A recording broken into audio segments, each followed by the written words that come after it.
인간의 흔적이 줄어들자 세계 각국의 도시에서는 야생 동물이 출몰했다는 소식이 들렸습니다.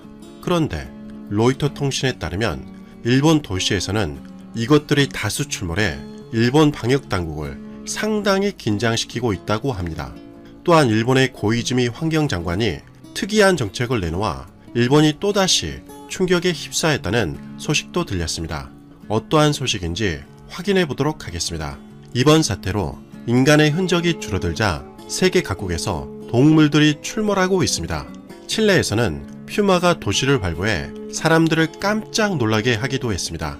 확산 방지를 위해 칠레는 밤 10시부터 오전 5시까지 통행 금지를 내렸는데 새벽 시간에 사람이 없자 최근 가뭄으로 먹이가 줄어든 퓨마가 먹이를 찾아 인간이 사는 도시까지 내려온 것입니다. 칠레 당국이 검역과 통행 금지를 내렸지만 도시의 빈 지역을 걸어다니는 퓨마에게는 그러한 인간의 지침이 통하지 않았던 것이죠.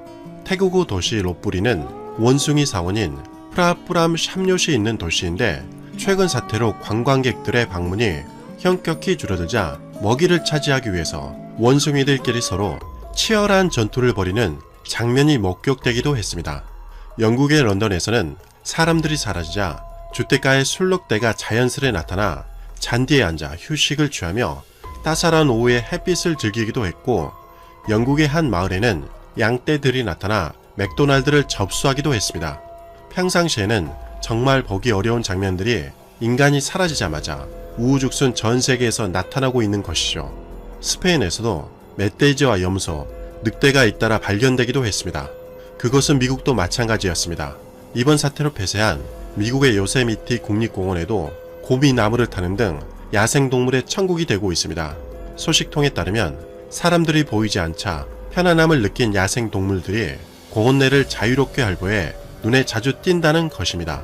일본 역시 비슷한 상황이라는 소식이 들렸습니다. 그런데 일본에서 나타난 동물이 상당히 특이했는지 영국의 로이터 통신이 보도한 것입니다. 지난 4월 28일 로이터 통신에 따르면 도쿄에서 일본의 식당들이 문을 닫고 사람들이 집에서 머무르는 시간이 많아지면서 사람들로 북적거리는 거리에는 야생동물 대신 쥐떼가 접수했다고 보도했습니다. 쥐떼란이 다소 충격적인데요. 과거에는 도쿄 최고의 번화가로 긴자를 손꼽았지만 현재는 신주쿠 북쪽에 위치한 가부키초를 꼽는다고 합니다. 가부키초는 낮에는 식당을 찾는 일본인들과 관광객들로 북적이고 저녁이면 화려한 네온 사인으로 둘러싸여 사람들로 북새통을 이루었습니다. 하지만 관광객들이 줄어들자 가부키초에는 수많은 쥐떼들로 북적거렸다고 합니다. 만약 길거리에서 한두 마리도 아니고 다수의 쥐들을 보게 된다면 정말 전신에 소름이 돋을 것 같은데요. 현재 일본에서는 이러한 일이 자주 일어나고 있다고 보도했습니다. 로이터 통신에 따르면 일본의 키타 규슈에서도 쓰레기 봉투에서 먹이를 먹으며 건물 사이를 맴돈 후에 황량한 거리를 가로지르는 쥐떼들이 나타났다고 보도했습니다. 문제는 이러한 쥐떼들이 또 다른 바이러스를 전파할 수 있다는 것입니다. 일본의 거리는 깨끗하다는 소문이 들렸는데 그와 대조적으로 일본에는 쥐떼도 많은 듯 보입니다. 현재 일본은 비상사태를 선언한 지 3주가 흘렀지만 나아질 기미가 전혀 보이지 않고 있습니다. NHK 보도에 따르면 지난 4월 28일 282명이 증가했다고 밝혔습니다. 그런데 일본의 경제의 중심인 도쿄의 증가세가 심상치 않은 것 같습니다. 도쿄는 지난 28일에만 112명이 늘어났으며 지금까지 판정자가 도쿄에만 총 4,059명으로 확인되고 있습니다. 현재 일본은 지난 4월 28일 기준으로 총 14,607명으로 확인되었습니다. 한국과 대조적으로 수도인 도쿄가 대략 3분의 1 수준이라는 것입니다. 인구가 밀집된 도쿄의 확산세가 가장 두드러지기 때문에 여전히 일본은 방역에 실패한 것 아니냐는 우려의 목소리가 들리고 있습니다. 이때 또다시 일본의 황당한 정책이 소개되었습니다. 일본의 차기 후보 총리로 꼽히는 고이즈미 신지로 환경장관의 발언이 구설수에 오른 것입니다. 그는 예전에도 기후변화에 대응에 대해서 섹시하게 대응해야 한다고 말한 바가 있습니다. 환경장관의 말에 이해를 못하겠다는 듯 어리둥절한 기자들이 도대체 무슨 뜻인지 재차 질문하자 고이즈미는 이렇게 답변했었습니다. 무슨 뜻인지 설명하는 것 자체가 섹시하지 않다. 기자회견에서 한 발언이 알맹이가 없는 것을 떠나 당연히 정책은 구체적이어야 하며 명확해야 합니다. 그런데 저렇게 고위직 관리가 두루뭉실하게 얘기하면 정책을 집행하는 관리들은 어려움을 겪을 수밖에 없습니다. 그래서일까요? 지난 4월 28일 국무회의 후 기자회견에서 고이즈미 환경상은 다양한 그림이 그려진 쓰레기 봉투를 들고 이렇게 자신의 견해를 말했습니다. 현 상황에서 위험이 높은 일을 하는 환경미화원을 위해 격려와 감사의 마음을 전하는 메시지나 그림을 쓰레기 봉투에 그리자라고 제안을 한 것입니다. 저번에 했던 말과 달리 구체적이며 언뜻 보기에는 취지는 좋아 보이긴 하지만 일본 네티즌들의 반응은 매우 차가웠습니다. 일본 네티즌들은 이런 쓸데없는 일은 하지 말고 환경장관으로서 자신의 책무에 맞게 일 좀 하세요.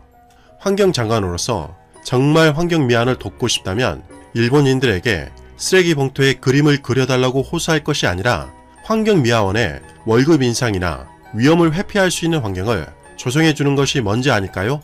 이렇게 급박한 상황에서 환경장관은 일본인들에게 호소할 것이 아니라 제발 국가가 해야 할 일을 해주세요. 일본 정부는 환경미화원들에게 위험수당과 고기능 마스크, 장갑 지원, 차량 소독 등 그들이 위험에 노출되지 않도록 장비를 지급해주기 바란다. 라는 등의 비판적인 댓글이 많았습니다. 아베 총리는 첫 마스크 정책을 내놓아서 자국민들에게 비판을 받았는데 고이즈미 환경상은 쓰레기 봉투에 그림을 그리자라고 해서 자국민들에게 비판을 받다니 정말 일본은 대응 측면에서 한국과 비교조차 되지 않은 것 같습니다. 그런데 이런 일본이 먼저 김칫국을 마시는 사건도 발생했습니다. 한국 정부는 일본의 마스크와 테스트 키트 지원을 추진할 생각이 없다고 밝혔습니다. 한국 네티즌들 역시 일본에 굳이 줘야 할 필요가 없다는 견해가 대다수였습니다. 그런데 일본의 후생 노동성에서 한국이 일본의 테스트 키트를 지원할 경우에 일본의 국립연구소에 성능평가가 필요하다는 입장을 전해왔다는 것입니다. 그러면서 현재 후생 노동성은 한국의 테스트 키트 성능에 관해 구체적으로 파악하지 못한 상황으로 일본의 테스트 키트와 동등한 수준의 정확도가 있는지 확인하지 않으면 사용할 수 없다는 것이 일본 정부의 견해라는 것입니다. 기가 막혀서 말이 나오지 않을 정도인데요. 현재 한국산 테스트 키트는 전 세계 각국에서 이미 최고라는 찬사를 받으며 대기표를 뽑고 줄을 서서 요청할 정도로 인기가 높습니다. 그에 반해 일본은 일본 당국이 배포한 마스크조차 불량품이 많아서 반품하고 있는 실정이라고 합니다. 지난 4월 28일 아사히 신문에서는 마스크에 머리카락과 먼지 등 이물질 등이 많아 불량품을 포함해 3만 장을 넘게 반품했다는 것이죠. 일본은 현재 마스크조차 제대로 만들지 못해서 반품하고 있는데 고품질의 한국산 테스트 키트를 검증할 능력이 되는지 되묻고 싶습니다. 그에 반해 한국의 위상은 갈수록 높아지고 있습니다. 청와대에 따르면 지난 4월 28일 세바스티안 쿠르츠 오스트리아 총리의 요청으로 전화통화를 했다고 밝혔습니다. 쿠르츠 총리는 한국은 방역모범 국가인데 한국이 어떻게 방역에 성공적으로 대응했는지 듣고 싶다고 말했습니다. 문재인 대통령은 이 부분에 대해서 설명한 후에 오스트리아와 필수 인원 교류 보장에 대해서 언급했습니다. 그러자 쿠르츠 총리는 오스트리아는 여행에 관한 경보를 조만간 종료할 예정이라며 한국은 모범 국가이기 때문에 오스트리아와 한국 간 항공편 직항 노선 재개 조치도 취할 것이라고 밝혔습니다. 즉 오스트리아는 한국을 적극적으로 신뢰한다는 뜻입니다. 일본이 한국인 입국 금지를 5월 말까지 연장한 것과 정말 대조적인 상황입니다. 이것뿐만이 아닙니다. 한국 정부는 자신의 의사와는 상관없이 대한민국 정부로부터 지금까지 소외되었던 해외 입양인들에게까지 눈을 돌렸습니다. 한국 정부가 해외 입양인들을 향해 마스크를 지원하겠다는 의사를 밝힌 것인데요. 현지 입양단체 대표는 언론과의 인터뷰에서 대한민국이 입양인들을 잊지 않고 있다는 사실에 대해서 많은 입양인들이 감동을 받고 있습니다. 라고 언급했습니다.